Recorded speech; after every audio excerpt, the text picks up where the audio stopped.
રાજસ્થાનનું બાખાસર ગામ અને આજથી 200 વર્ષ પહેલા ભગત બાપુનો ત્યાં જન્મ થયેલો।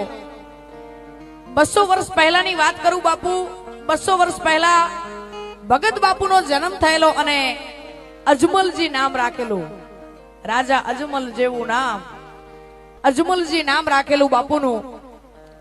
અને ત્યાંથી એમને નાનપણથી જ માળામાં રસ લાગ્યો ભાઈ।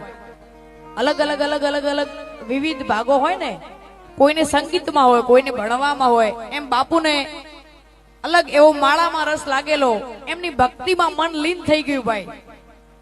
બાપુ 10 વર્ષના થયા એટલે એમનું મન માળામાં લાગી ગયું અને ત્યાંથી થોડા સમય પછી બાપુની સગાઈ કરવામાં આવી। બાપુ 20 વર્ષના થયા એટલે બાપુ ત્યાંથી ચોટણ ગામે એક મોટી જગ્યામાં શેખપુરી બાવાને ગુરુ માન્યા અને શેખપુરી બાવાને ગુરુ માન્યા।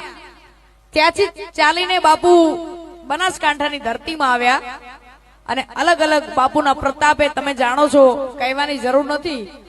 બાપુનો એવો પ્રતાપ છે કે જેના પરચાની વાતો કહેવા જઈએ તો રાતોની રાતો ટૂંકી લાગે ભાઈ, એટલે હું ટૂંકમાં કહું છું તમને।